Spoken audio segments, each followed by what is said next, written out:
The year is 1983. What do you get when you combine 1 part Jay Graydon with 1 part David Foster and 1 part Al Jarreau? You get a musical masterpiece with probably the greatest bridge you'll ever hear on a pop song.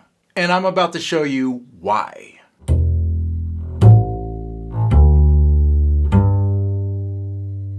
Mornin was the lead single from singer Al Jarreau's 6th album, Jarreau, and is, without a doubt, one of his most popular and enduring songs. Morning, Mr. Radio.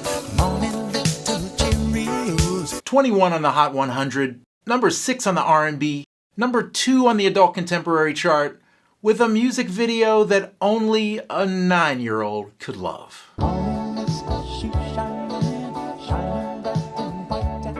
With a beautiful, upbeat lyric composed by Jarreau himself, the music was born of a collaboration between Graydon and Foster the year before. Mornin was originally written as an instrumental for David Foster's solo album, The Best of Me, which was only released in Japan.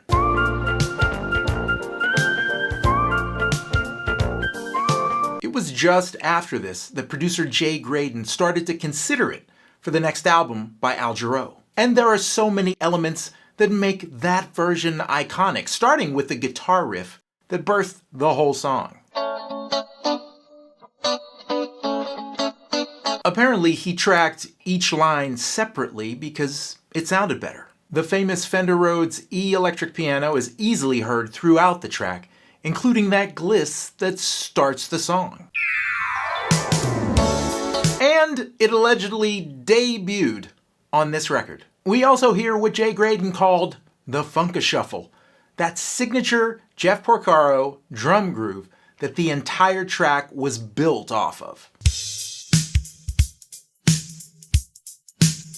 And of course, the great Abe Laboriel crushing it on the bass. It's just a great song, but that bridge takes it to a whole other level. My heart will soar.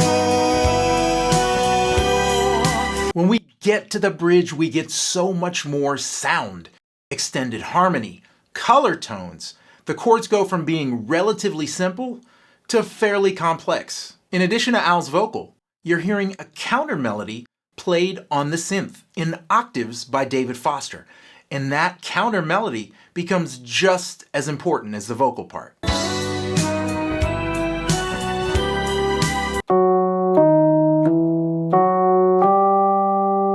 We go from the 4 chord, that G major 7, to a C sharp 7 flat 5. Spicy. A shotgun chord, a secondary dominant. Also note that we don't hear Jeremy Lubbock's string section come in until the bridge starts. It's powerful. Oh, that's rare and real. My smiling. Ooh, that's slick. Those are parallel triads based off the notes in the melody.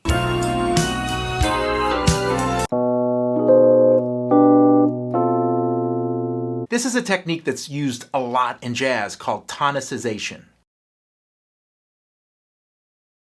Tonicization allows us to have an outside or polychordal sound within one key. Face will feel every cloud. And we modulate to the key of B major. Really listen to the strings here. There's a feeling of climbing and rising and going higher in the music. Also, dig the interplay. When Al holds a note, the counter melody moves, and vice versa.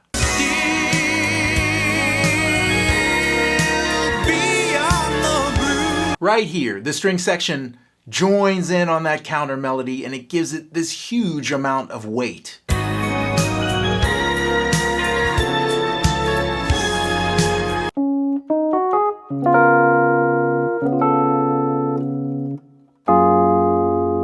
This to me is like classic Antonio Carlos Jobim harmony.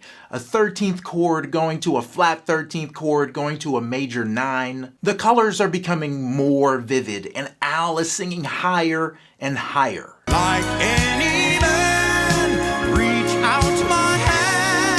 until he hits that money note, that high A, which gets us back to our original key, D major. And touch the face of God. Incidentally, that high A was just outside of Al Jarreau's usable vocal range. They cut the entire track except for that high A, and Jay Graydon had Al Jarreau come in on a separate day just to record that one note. And touch the face of God. According to Graydon, he took 3 passes at it. And what you're hearing on the record is the second take. Amazing. Also amazing, those lyrics. They perfectly echo the feeling of the music. In a 2012 interview, Al Jarreau explained how he came up with those bridge lyrics on a plane. I was on an airplane when I wrote the bridge of that song and looking out the window, and I found myself writing the lyric to the bridge. My heart will soar with love that's rare and real. My smiling face will feel every cloud, then higher still beyond the blue until I know I can, like any man, reach out my hand and touch the face of God. And I have to let you know that I borrowed and touched the face of God from a poem called High Flight that describes the experience of flying in a jet airplane by a guy who flew in jet airplanes and wrote a poem about it. And his concluding lines were, "Put out my hand and touched the face of God." There's one more amazing story that surrounds this session, and it involves that keyboard solo coming out of the bridge. It was lifted note for note from David Foster's original version.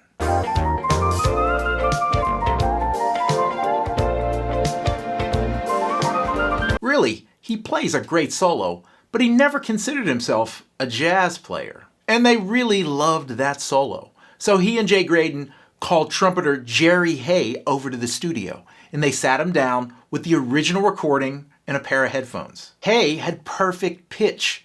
So not only did he transcribe the entire solo, but he transposed it from B flat to D and gave it to Foster, who read it down on a Yamaha CS20 keyboard.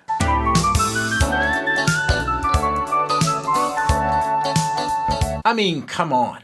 There's great songs, and then there's great songs. This one really takes you somewhere. Ah, the days when you could hear the jazz influence in pop music. The funny thing is that most of this music, the chords, the extended harmony, some of the background parts, they're all right there in David Foster's version. But when we move the key up and we add Al Jarreau's lyric and vocal performance, it becomes a classic. So go and check it out. I want to give a huge shout out and thank you to my friends over at the Soda Jerker podcast for graciously allowing me to use audio from their 2012 interview with the late, great Al Jarreau. They are linked in the description. Please do yourself a favor, visit their website and check out their inspiring conversations with legendary artists.